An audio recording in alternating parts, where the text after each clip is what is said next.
I was a freshman in high school when I first read Tolkien's The Lord of the Rings, and I was immediately enthralled. This was 1973, long before the internet, so my fandom mostly took the form of t-shirts.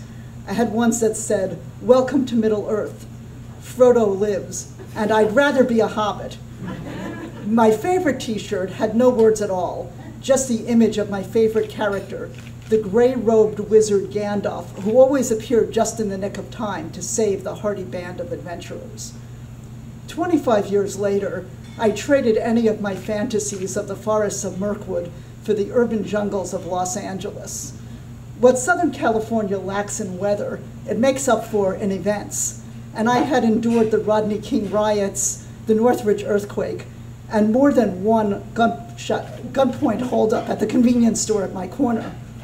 I decided I was close to 40, and I decided it was time for a good old-fashioned midlife crisis. So I took a leave of absence from my job, put all of my belongings in storage, and I went off to travel in Africa for several months. Never having slept in a tent a night in my life, I spent 3 months on overland trucks making my way from Nairobi to Cape Town. So I was then hanging out in Cape Town, and I didn't have anywhere I needed to be for about 6 weeks. So I was just hanging out, and one day a couple came into the hostel, Zebra Lodge, where I was staying, and they were raving about the place that they had just come from, a place called Hogsback. I'd never heard of it, and when I looked in Lonely Planet, there was just barely a sentence about Hogsback and not even a full paragraph about the region it was in, the Amatola Mountains.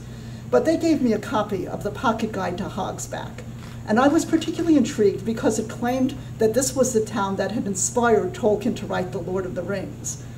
Now, Lonely Planet had one of those little boxes about Tolkien, and it said that despite the popular South African graffiti that claimed he was just another Bloemfontein boy on drugs, he had actually left South Africa when he was 3 and never come back. But it made a good story, and I set off for Hogsback. It wasn't the easiest place to get to, but the Pocket Guide explained that there was a shuttle a couple of times a week from a hostel in East London. I made the great sacrifice of waiting in East London for that shuttle, hanging out at the beach with the Australian surfers and going out to the club at night with them. It's very difficult traveling sometimes. The shuttle was not something actually really worth the experience itself. It was a rather decrepit pickup truck with no springs left that needed to be pushed every time we stopped. First in Sinsa to pick up a couple of other passengers, and then importantly in King Williamstown to stock up on groceries and beer since there was no bottle shop in Hogsback. In fact, there weren't very many shops there at all. There was one fancy hotel, the hostel I was going to, a restaurant in the hotel, a coffee shop open a couple of days a week, and a couple of craft shops that were filled with remnants of the 70s like macrame and tie-dye with an occasional painted ostrich egg just to remind you were in South Africa. But the hostel was a really charming place. It was called Away with the Fairies and was run by a tall, thin man whose long blonde hair could very well have concealed the pointed ears of an elf. The walls were decorated completely in murals with fantasy paintings of castles and dragons. And instead of the usual bunk beds with scratchy wool blankets, it had large double beds with cozy, fluffy comforters to keep you warm at night. While the generator was turned off promptly at 10 every night, there was a roaring fire in the fireplace in the living room, and everybody took their beer there and sat around while the Irish guys who drove the shuttle told fairy tales. It was perfect. The Pocket Guide had a strange little warning, though, that said that the area was filled with pixies that liked to lead people astray, and that if you were pixie-led, the only thing to do was to take your jacket off and turn it inside out. Well, that seemed rather peculiar, but I didn't worry, because the Pocket Guide also had lots of maps of hiking trails, and that was how I was planning to spend my time. I thought I'd start off on the shortest and easiest trail to 39 Step Falls. They said to go to the end of Oak Avenue and to look for a green pig with a brown dot. I was smart enough to find the end of Oak Avenue, which only required finding the beginning of Oak Avenue.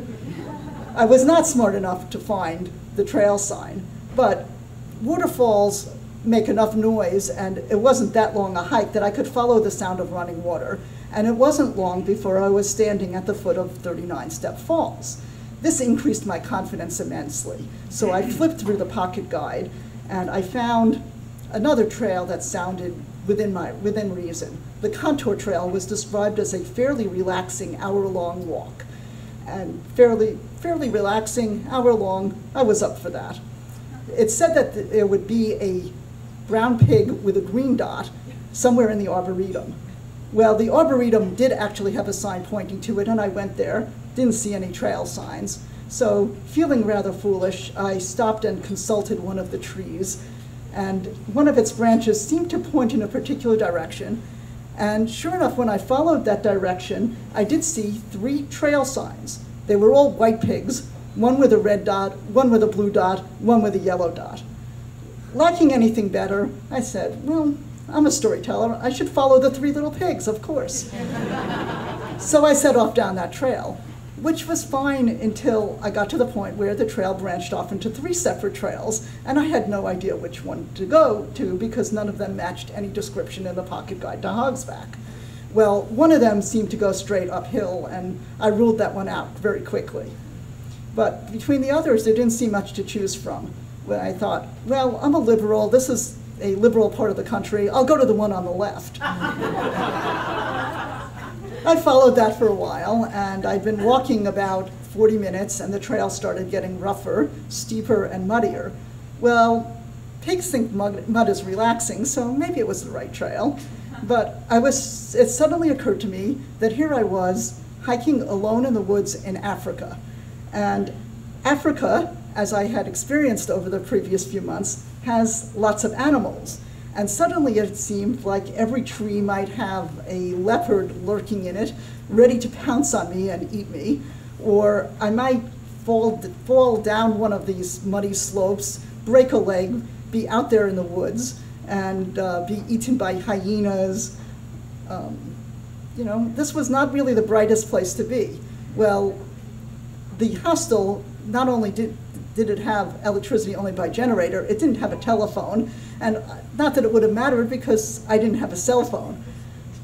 And this was long before people had GPS with them or anything else, so I was basically going to have to stick things out.